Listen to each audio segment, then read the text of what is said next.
I'm afraid I have some bad news.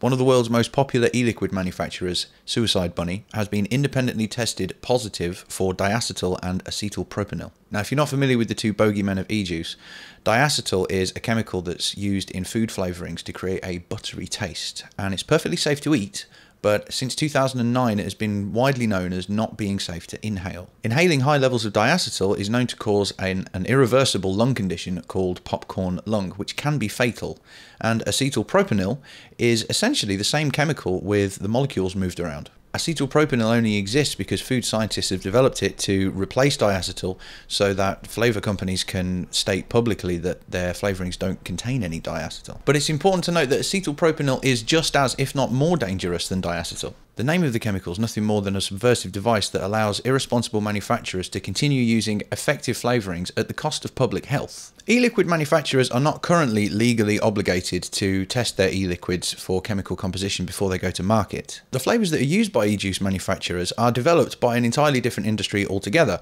the food industry. This food flavouring industry is currently enjoying massive growth as a direct result of e-juice manufacturers using more and more of their products. It is in their interests to continue to produce consistent and predictable flavours in order to satisfy this growth. To this end, they have lied about their ingredients. Some of them removed diacetyl and replaced it with acetyl propionyl.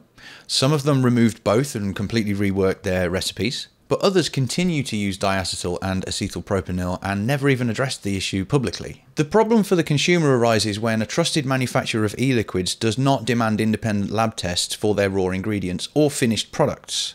This is why Suicide Bunny is under fire today. At this point, I would like to point you in the direction of Russ and Clickbang Radio. While I was researching this subject, I came across Vapor's Place and Clickbang Radio, the link's in the description, which is a podcast that's becoming an authority on all things vaping. Russ from Clickbang asked the question of diacetyl in premium e-liquids and found that a lot of the premium e-liquid manufacturers could not provide independent laboratory tests that showed that their products did not contain diacetyl or acetyl propionyl, even though they claimed their products were clean on their websites. So he got together with a few other vapists and they paid for independent lab tests to be done on some popular e-liquids, including Suicide Bunny, Mother's Milk and Sucker Punch. These tests came back positive for both diacetyl and acetyl propionyl, which proves that the manufacturer was lying. I highly recommend that you listen to the Clickbang podcast that I listen to. The link's in the description, and pay particular close attention to the bit about the battle monkey. Really important. Here's a few statistics about acetyl propionyl and diacetyl in e-liquids that have been found by independent testing. 70% of the juices tested contain one or both diacetyl and acetyl propionyl. 70%. 40% of those were at unsafe levels. And the levels measured were 6 times higher than a cigarette and 450 times higher than safe levels if vaping 3 milliliters per day. Now, at those levels, it's unquestionable that mother's milk is potentially harmful to your health, which is unfortunate because I've already gone through 30 milliliters of that myself. But my own personal health concerns aside, that's pretty worrying, politically speaking. The argument that we don't know what's in it, so it should be banned, has now been trumped by we do know what's in it, and it should definitely be banned. This gives weight to the legislators and lobbyists that have always been against e-cigarette products and probably always will be. This can only mean problems for us as vapists. So what can we do? Well, at this point in time, we're at the whim of the industry.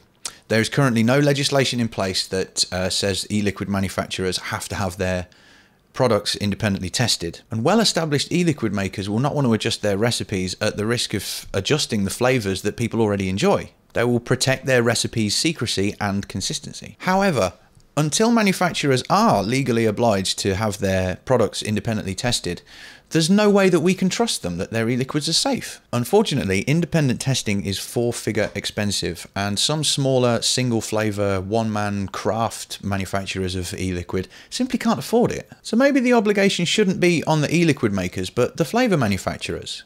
But we've now seen that they also lie and subvert the truth in order to perpetuate the exponential growth that they're now enjoying. So even if you make your own e-juice, like me, without a PhD in chemistry, there's not really any way that I can know that what I'm putting in it is safe. So with this new revelation in corporate dishonesty, I think we can all agree that this is going to be a problem for vapists. But that doesn't mean no good will come of this. Awareness is only the beginning, and I think the solution's quite simple. It's about time that we started demanding that e-liquid manufacturers provide independent laboratory tests of all of their products. I cannot stress enough the importance of independent tests, not ones that have been done in-house by the manufacturer themselves, because some of them cannot be trusted. If they cannot be completely transparent, it's entirely up to you as to whether you part with your cash to buy their e-liquid. I recommend you don't.